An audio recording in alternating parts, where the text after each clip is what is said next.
जय हिंद दोस्तों, मैं भूपेंद्र कुमार अपने चैनल पर आपका स्वागत करता हूं। दोस्तों कल हमने पढ़ा था मौलिक अधिकारों के बारे में। कुल 6 मौलिक अधिकार दिए गए थे, उनके बारे में हमने पढ़ा था। दोस्तों आज हम उन मौलिक अधिकारों की एक एक करके व्याख्या करेंगे दोस्तों। तो आइए देर ना करते हुए बोर्ड की तरफ चलते हैं और देखते हैं। मैंने लिखा है दोस्तों समानता का अधिकार। कल की ट्रिक के माध्यम से सा स्वय शोधन संवैधानिक, उस ट्रिक के माध्यम से पहला अक्षर जो आता था सा का अर्थ समानता का अधिकार था। तो समानता के अधिकार के अंतर्गत कुल 5 अनुच्छेद आते हैं। अनुच्छेद 14 से लेकर और अनुच्छेद 18 तक का जो वर्णन है वो समानता के अधिकार के अंतर्गत कुल 5 अनुच्छेद उसके अंतर्गत आते हैं दोस्तों। वो 5 अनुच्छेद कौन कौन से हैं और उनमें संविधान द्वारा हमें क्या क्या नागरिकों को दिया गया है, ठीक है, उसके बारे में चर्चा करते हैं दोस्तों। अनुच्छेद, ट्रिक और संबंधित तथ्य, ठीक है दोस्तों। अनुच्छेद 14 को मैंने यहाँ से डिनोट किया है कि 14वीं का चांद, ठीक है, 14वीं का चांद। ये तो एक आम सेंटेंस है, सभी जानते हैं कि 14वीं का चांद बड़ा सुंदर होता है। तो 14वीं का चांद, इसके माध्यम से मैं ये बताना चाह रहा हूँ दोस्तों, 14वीं में 14 है तो 14 का मतलब हो गया आपका अनुच्छेद 14, और इस बी का मतलब हो गया विधि के समक्ष समानता। अर्थात मेरी जो ट्रिक है 14वीं का चांद, इस 14वीं के चांद से आप याद रखेंगे कि 14वीं में 14 का मतलब हो गया अनुच्छेद 14 और बी का मतलब हो गया आपका विधि के समक्ष समानता, ठीक है दोस्तों। नेक्स्ट आता है अनुच्छेद 15। अनुच्छेद 15 क्या कहता है? इसकी ट्रिक है कि 15 जने, नॉर्मली पूछते भी कितने जने आए आज, तो 15 जने। तो अनुच्छेद 15 में इसकी ट्रिक है 15 जने। तो 15 का अर्थ यहाँ हो गया अनुच्छेद 15, और जने का अर्थ यहाँ पे आएगा जन से रिलेटेड जितने भी वर्ड आ जाएंगे, जन्म, जाति, अर्थात जन्म और जाति, लिंग और धर्म के आधार पर जो भेदभाव है वो निषेध है। अनुच्छेद 15 हमें बताता है, ठीक है, कि जन्म, जाति, लिंग और धर्म के आधार पर भेदभाव निषेध, ये अनुच्छेद 15 के अंतर्गत कहा गया है, ठीक है। तो ये इसकी ट्रिक है 15 जने। 15 से आपका अनुच्छेद 15 है, और जने से आ जाएगा आपका जने वर्ड अगर आप पकड़ लेंगे तो इससे आपके आगे की लाइनें क्लियर हो जाएंगी। जने मतलब जन्म, जाति, तो जन्म, जाति, लिंग, धर्म के आधार पर भेदभाव निषेध, क्लियर है दोस्तों। उसके बाद अनुच्छेद 16। अनुच्छेद 16 की ट्रिक है कि 16 लोग, यहाँ पर कंफ्यूज नहीं होना है दोस्तों, यहाँ पर 15 जने थे, यहाँ पे 16 लोग हैं। तो 16 लोग में 16 का मतलब हो गया अनुच्छेद 16, और लोग का यहाँ पे लोग से मतलब है यहाँ पर लोक नियोजन की समानता।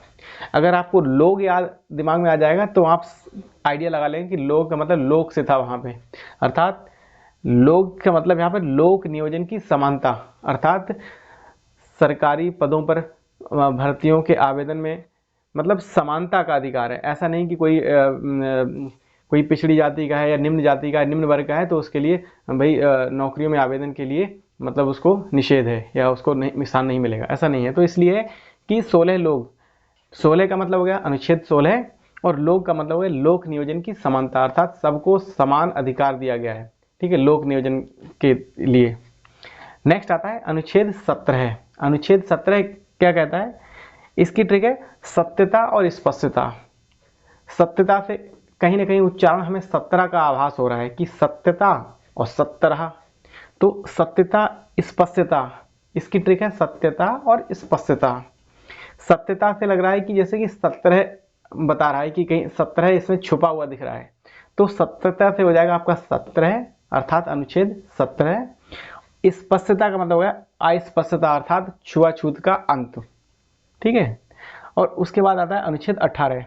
तो 18 की दोस्तों कोई ट्रिक नहीं है, ये तो बस हमें याद रखना पड़ेगा, बट ये अपने आप में एक यूनिक है कि उपाधियों का अंत, अर्थात जितनी जो पहले की उपाधियां थी, ठीक है, वो उन सब का अंत कर दिया गया है, ठीक है। तो उपाधियों का अंत जो अगर आएगा तो अनुच्छेद 18 के अंतर्गत उनका वर्णन किया गया है, ठीक है। जो अंग्रेजों के समय में जो उपाधियां भारतीय लोगों को दी गई थी, ठीक है, जैसे महात्मा गांधी को कैसर हिंद की उपाधि दी गई थी, इस तरीके से वो जो अंग्रेजों द्वारा दी गई जो उपाधियां थी उनका अंत कर दिया गया है, ठीक है।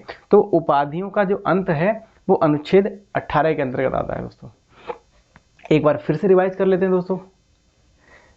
समानता का अधिकार अनुच्छेद 14 से 18 के अंतर्गत, इसके अंतर्गत टोटल 5 अनुच्छेद आते हैं।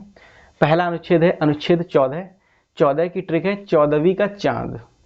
14वीं के चांद से 14 का मतलब हो गया अनुच्छेद 14 और बी का मतलब हो गया यहाँ पर विधि के समक्ष समानता। अगर आपने ये बी वर्ड पकड़ लेंगे तो उधर ऑप्शन में अगर इस तरीके के क्वेश्चन आएंगे तो आप समझ जाएंगे कि इसका मतलब ये है कि विधि के समक्ष समानता है।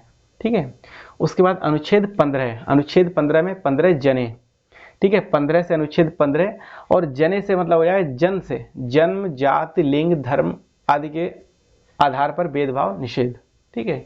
उसके बाद आते हैं 16, तो 16 लोग, ठीक है, 16 का हो गया अनुच्छेद 16 और लोग का मतलब हो गया फिर लोक नियोजन की समानता। उसके बाद अनुच्छेद 17 आता है दोस्तों। 17 की ट्रिक है सत्यता स्पष्टता। इस सत्यता में ऐसा लग रहा है कि 17 छिपा हुआ है, तो सत्यता का मतलब यहाँ 17 हो गया और अस्पष्टता का मतलब यहाँ पर अस्पष्टता या छुआछूत का अंत। इसके बाद अनुच्छेद 18 आ गया। अनुच्छेद 18 में उपाधियों का अंत। तो इस प्रकार से अनुच्छेद 14 से 18 तक इस ट्रिक के माध्यम से मैंने कवर किए हैं दोस्तों।